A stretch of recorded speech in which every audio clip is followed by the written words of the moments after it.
d'expression existe en Côte d'Ivoire, mais c'est la liberté après l'expression qui pose problème. Est-ce que vous êtes d'accord avec lui? Ah oui, c'est une très belle formule. Maître Blessy fait bien de faire le jeu de mots. La liberté d'expression semble garantie, mais la vérité, c'est la liberté après l'expression. Quand vous avez fini de vous exprimer, ouais, c'est ce que nous avons vécu. Chaque fois que nous étions sur les plateaux de télé, tu es là, sur le plateau de télé, mais tu ne sais pas à quelle sauce tu seras mangé.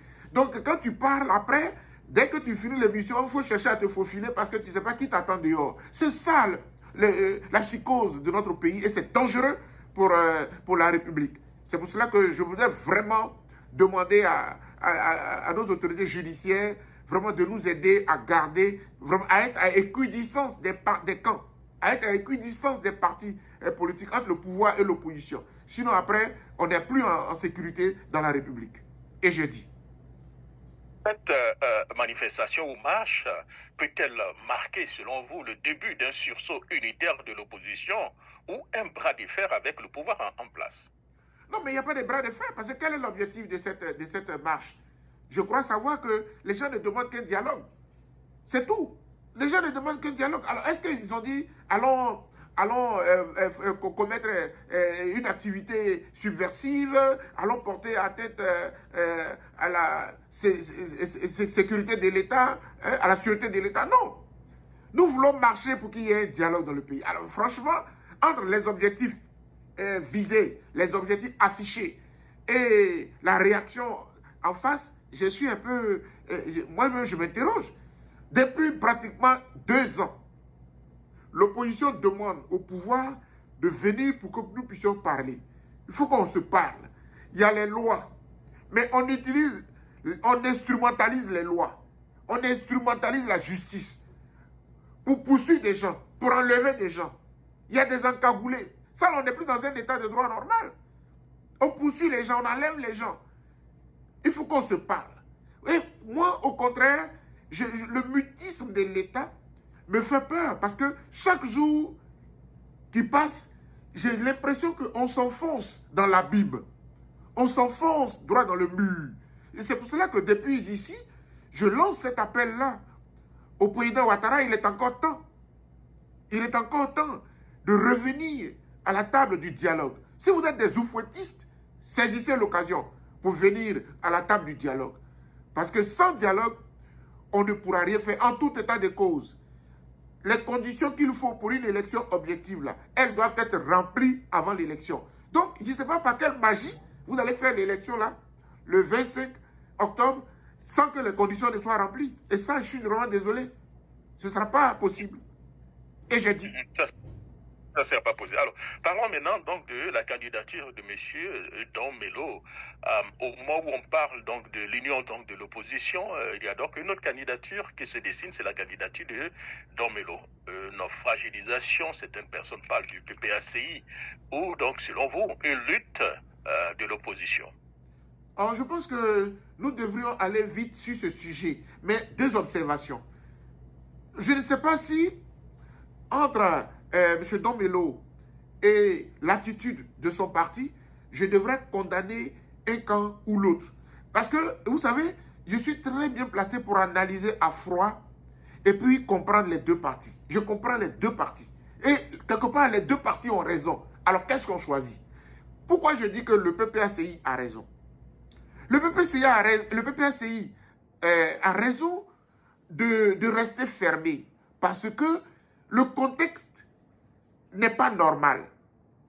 Le contexte n'est pas normal. C'est-à-dire qu'on n'est pas dans un système où toutes les conditions sont réunies et puis M. Laurent Gbagbo n'est pas éligible ou bien alors il est fatigué mais il s'oppose à ce que des jeunes, plus jeunes que lui, rentrent en liste. Ce n'est pas de ça qu'il s'agit. Nous sommes dans un contexte, j'allais dire, de bataille pour des conditions électorales objectives, démocratiques. Donc, en fait, je ne sais pas si vous comprenez quoi, mais si on était dans un système normal, alors là, chapeau. Chapeau, M. Don Melo. Mais le système n'est pas normal. Excusez-moi, qu'il m'excuse, le président Gbagbo de dire ça comme ça, mais le vieillard de Laurent Gbagbo est encore en train de lutter. Du haut de ses 80 ans. Il est encore en train de lutter. Donc, si vous êtes des partisans de Laurent Gbagbo, c'est maintenant là il faut mouiller le maillot. Parce que si les conditions étaient réunies, que tout était appelé, Laurent Gbagbo donne des consignes, il soutient un candidat, celui-là peut aller très loin dans l'élection, peut-être même gagner l'élection. Mais les conditions ne sont pas réunies. Et pire, lui-même encore, à son âge, on lui fait une injustice grave. Donc il s'est dit, il est encore au front. Pendant qu'il est encore au front, comment peut-il être heureux de savoir qu'un de ses proches, un de ses lieutenants de très longue date, est en train de venir dévoyer la lutte. Voici où le PPACI et Laurent Gbagbo n'ont pas tort de se braquer et de rester fermés vis-à-vis de l'attitude de M. Dombello. Maintenant, quand je réécoute M. Dombello, quand il parle de candidature de précaution, vraiment, vous voyez, c'est ça un peu la dialectique et tout, et c'est l'intellectuel qui analyse, quoi. Mais dans sa thèse aussi, il n'a pas tort. Il s'est dit, bon, parce qu'il inquiète le Dombello. Il dit, bon, nous, on est dans une stratégie de jamais, plus jamais de chaises vides. Bon, notre champion n'est pas sur la liste électorale. Bon, on va mener la lutte pour que son nom y soit. Mais si notre lutte n'aboutit pas et qu'on est à la veille de l'élection, on fait comment? Est-ce à dire que notre camp ne sera pas au rendez-vous? Voici l'inquiétude de M. Dombello. Et moi, je pense, pour maintenant faire la synthèse, en pareille circonstance, on organise un atelier au sein du parti. On organise une séance au sein du parti. Et puis, on confronte thèse et antithèse. M. Dombello était un bon démocrate. Hein. Je me rappelle dans son passé, bien, parfois quand il est battu par la majorité, il se retire. C'est ça la démocratie au sein du parti. Sinon, tu démissionnes. Et donc, il lui fallut organiser en interne, pas une convention, mais une séance de rencontre au niveau d'une instance. Ça peut être un secrétariat général, ça peut être, ils ont plusieurs instances là-bas. Et puis, on confronte la thèse. Et on le confond, ce camarade-là. Et puis, il se plie. Et puis, en ce moment, tout le parti est soudé. Malheureusement, ça n'a pas eu lieu en interne, ça a été fuité, et puis ça a fait du grabuge. En résumé, ce que je puis dire, c'est que les Ivoiriens attendent beaucoup de la classe politique en général et de l'opposition en particulier. Parce que ça fait quand même 15 ans que toutes les libertés sont bâillonnées, que tous les droits de l'homme sont bâillonnés par le pouvoir Ouattara. Les Ivoiriens n'en peuvent plus. Donc, ils espèrent que l'opposition les aidera à passer ce cap-là. Et c'est pour ça qu'ils sont heureux que le président Gbagbo ait appelé son jeune frère et fils, peut-être, Tidiane Thiam, pour faire bloc ensemble. Donc, je pense que tout le monde veut se focaliser là-dessus. Et les petits couacs de battre d'autres à gauche, à droite, sont un peu gênants. Je pense que c'est comme ça que je vois la situation. Et c'est pour cela que je te prierai, cher ami et frère, de ne pas trop passer notre temps là-dessus.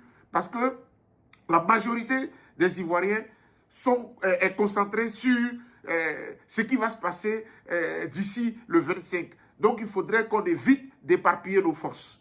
Voici ce que je pense.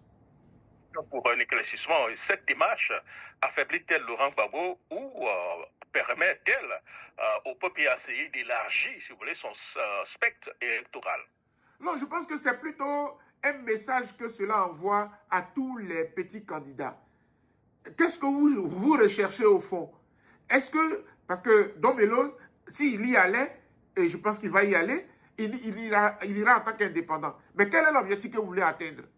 Est-ce que vous pensez pouvoir gagner une élection dans ces conditions-là? Ou alors, est-ce que par votre posture de candidat déclaré, vous pouvez venir lutter aussi pour que les conditions soient réunies? En fait, je pense que tout démocrate, un bon démocrate, devrait plutôt se battre pour que les conditions soient réunies avant de penser à candidater. Mais vous pensez que nous autres, là, on n'a pas d'ambition? Mais vous allez avoir des ambitions dans quel pays? Avec quel système électoral? C'est peine perdue. Il y en a qui payent les 50 millions là pour juste venir se faire voir. Mais nous, on n'est plus à ce stade-là. On voudrait que cela serve à faire avancer la démocratie dans notre pays. Et si le système est déjà verrouillé, le système est déjà vicié, à quoi jouez-vous? Venez nous aider à libérer le système, afin que vous ne puissiez en profiter. Moi, je pense que ça ne sert à rien de dire, je suis candidat, je cherche mes parrainages, et puis je vais me prendre. C'est pour de la figuration. Oh, on n'est plus au stade de la figuration. On est au stade de faire avancer la démocratie dans notre pays et que la vraie démocratie s'applique et que le meilleur gagne. Et j'ai dit. Alors, quand même un risque de division stratégique de l'opposition.